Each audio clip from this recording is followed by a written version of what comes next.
ለማንኛውም የጨረቃ ቤተሰቦች በሙሉ ራሳችሁን አረጋጉ። ምክንያቱም አንደኛው ሰው እንግዲህ ወይ ያውቃል ወይ ተመካክረው እየሰሩ ነው። ለማንኛውም ስራ ነው። ስራ ያልኩበት ምክንያት ደግሞ ትናንትና እንግዲህ በዞላ ጊፍተር ብሩኬን አይታችሁታል ብዬ አስባለሁ። ብዙዎቻችሁ ወይ ደግሞ ካላያችሁ ዞላ ጊፍተር ሀውስ ብላችሁ ብትሄዱ እዛ ላይ ቪዲዮን ታገኙታላችሁ። መንገድ ላይ መኪና እየነዳ እንግዲህ ትናንት በለበሰው ልብስ በዛው ማለት ነው መንገድ ላይ አስቆሞ ጥያቄ ጠይቆ እንግዲህ ሸልሞታል። በዛን ሰዓት እንግዲህ ደስተኛ ነበረ፣ ሳቅ በሳቅ ነበረ። ያው ይመስለኛል ወደ እሷ እየሄደ ወደ ቀጠሮ ወደ ዩጋ እየሄደ መንገድ ላይ አስቆሞ ይመስለኛል እንግዲህ ጥያቄ የጠየቀው ምክንያቱም በዛው ልብስ ነው።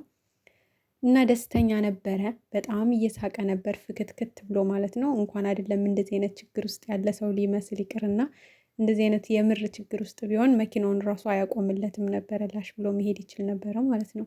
ግን ምንም አይነት ችግር ውስጥ አይደሉም። ወይ ተነጋግረው እየሰሩ ነው፣ ወይ አንደኛው አካል አያውቅም። ብቻ በጣም በሚያሳዝን ሁኔታ እንግዲህ ባለፉት ሳምንታት የነበረው ነገር ታውቃላችሁ።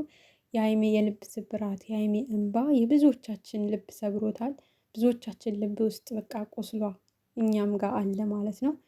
በዚህ ልክ ለምን መሄድ እንደተፈለገ ባላቅም፣ ግን ደግሞ ብሩኬ ክብሩን ነው ያጣው ማለት በሰዎች ዘንድ ያለውን ክብር በትናንቱ ቪዲዮ አጥቷል ማለት ነው። በዛ ልክ ራሱን ማዋረድ እና በዛ ልክ ራሱን ማቅለል አልነበረበትም። የትኛውም ያክል ስራ ቢሆን እንደዛ ራሱን የሚያዋርድ ራሱን የሚያቀል ነገር ታውቃላችሁ። ለሱ በጣም ብዙ ሰው ክብር አለው። ለሀይሜም እንደዛው በጣም ብዙ ሰው ክብር አላቸው። ግን በዚህ ልክ ደግሞ ራሳቸውን የሚያቀል ስራ፣ ራሳቸውን የሚያወርድ ስራ መስራታቸው በጣም ነው የሚያስጠላው። በተለይ ትናንቱ አስተማሪ፣ እሺ ያለፉት ሳምንታት የተሰሩት አስተማሪ ናቸው እንበላቸው። የትናንቱ አሁን ምኑ ነው አስተማሪ? ማለት ራስን ማቅለል ራስን ማዋረድ ነው ትናንትና ያየንበት እንጂ ምንም አስተማሪ ነገር እኔ አላየሁትበትም በራሴ ማለት ነው ከይቅርታ ጋር። እና በዚህ ልክ መቅለል ለምን አስፈለገ ነው። እዛ ላይ ደግሞ እንዳያችኋት ልጅቷ እርጉዝ አይደለችም በጭራሽ። አይታችኋታል እንዴት እንደተቀመጠች አልጋው ላይ እግሯንም አጫምራ አስገብችላቸዋለሁ። እዚህ ጋር ማየት ትችላላችሁ ማለት ነው ታምሌሉ ላይ። እና እርጉዝ አይደለችም ልጅቷ እመኑኝ። በጣም ብዙ ልጆች ብለው ነበረ ያው ሆዷን እየነፋች እየመጣች እያወዛገበችን እንጂ ልጅቷ እርጉዝ አይደለችም። ስራ ነው በቃ ስራ እየሰሩ ነው እንዴ። በሶስት ቀን በአራት ቀን እኮ ነው ሆዷ እየተለዋወጠ የሚመጣው ማለት ነው። እና የሆነ ነገር እየተጠቀመች ነው እንግዲህ።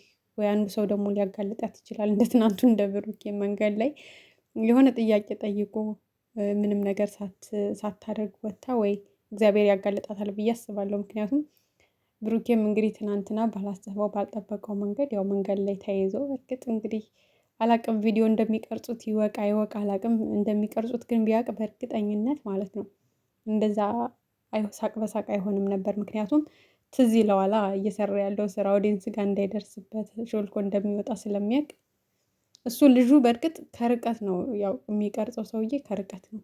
ልጁ ደግሞ ጊፍት የሚሰጠው ያለምንም እንትን ነው እየተንቀሳቀሰ የነበረው እና ሳያቅ የተቀረጸው ነው። በእርግጥ ግን ደግሞ በዚህ ልክ ራስን ባታቀል ደስ ይለናል። ማለት ሀይሚም ከሆነች ፍራንክ እየተደረገች ያለችው በዚህ ልክ ባትሄድ አሪፍ ነው። ምክንያቱም በዚህ መሀል ልጅቷ የሆነ ነገር ብታረግስ፣ አሁን ለምሳሌ ያን ጠርሙስ ብትወረውርባትስ፣ ልጅቷ አይኗን ብትመታስ፣ የሆነ እግሯን ቢመታት፣ ጭንቅላቷን ቢመታት፣ አንተንስ እንደዛው አንተ ላይ ብትወረውር ወይ ደግሞ ያ እዛ የነበረው እቃ ላይ ማለት የተናደደ ሰው በዛ ልክ እንደውም በጣም ጎበዝና ስሜቷን ተቆጣጥራለች በተቻላት መጠን ማለት ነው እንጂ መስታወት ብትሰብር ምን ብትል በልጅቷ አይፈረድባትም እውነት ለመናገር ማለት ነው። ወይ እሷም የምታውቅ ከሆነ እየተወነች ከሆነ ኦኬ በውሃ ነው ያለፈቻት፣ ውሃ በመርጨት ያ ደግሞ በጣም ቀላል ነው። ያው ለስራው የተካተተ ሊሆን ይችላል። ከዛ ውጭ ደግሞ ትናንትና ብዙ ሰው ያናድደው ሆቴል ለመያዙ ለምን እንዳስፈለገ ነው። አይታችሁ ከሆነ ያው ለዚህ ስራ ብቻ ነው ሆቴል የያዘው ማለት ነው። ምክንያቱም ምንም አይነት እቃ የለም፣ የመኪናው ቁልፍ ብቻ ነው ይዞ የወጣው። ሲወጣም እንዳያችሁት ምንም በቃ እንደተስተካከለ ነው። ክፍሉም እዛ እየኖረ አይደለም። ያው ወንድሙም እንደተናገረው እኔ ጋ ነው የሚኖረው ብሏል። ስለዚህ ለስራ ብቻ ነው ያንን የተከራዩት ማለት ነው። ወይም እንግዲህ አላቅም ለምን እንደዛ ማድረግ እንደፈለገ አላቅም።